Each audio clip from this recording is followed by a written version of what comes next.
This is the Fire Clan's ancient treasure chest, passed down through billions of years. But if you're not a member of the Fire Clan, no matter what methods you use, you'll never be able to open it. And the only Fire Clan member in the room had just chosen to self-destruct, all to protect the Fire Clan's inheritance. Luo Feng used his sky-splitting wings to protect himself and Star Phantom King. As a result, aside from the Fire Clan member's death, everyone else was unharmed, although Luo Feng and the others escaped disaster. Suddenly Mike launched a full-force attack on the treasure chest, and the overflowing energy nearly killed the others.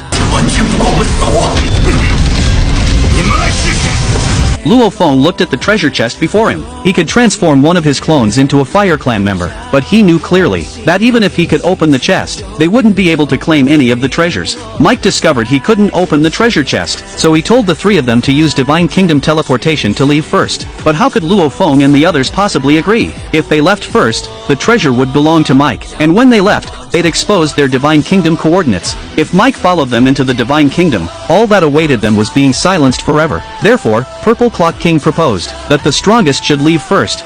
没错， 我赞同。 Seeing his scheme exposed, Mike dropped his disguise. Looks like I'll have to plunder other people's treasures. It would be better than returning empty-handed. Facing Mike, who had the greatest strength, the other three temporarily joined forces. Although they were beaten badly, they still managed to find an opportunity. Purple Clock King released a purple bell. Luo Feng unleashed his Star Vine, giving Star Phantom King time to activate her skill. They finally trapped Mike. Star Phantom King immediately launched her strongest attack, but they despairingly discovered that in the face of king-level power, all their efforts were useless, and Star Phantom King was severely injured by Mike once again. She could barely maintain her physical form, and Luo Feng quickly absorbed her into his body. At that moment, Purple Clock King stopped hiding his true strength. He used his most powerful skill, trapping both Luo Feng and Mike inside the bell. Even Mike's attacks couldn't break through. Then Purple Clock King took out a Fire God crystal, and casually tossed it inside the purple bell. Its explosive power was equivalent to 3 times that of a king-level warrior. And now that the explosion was contained in such a small space, the power would be even more terrifying. Facing this deadly situation,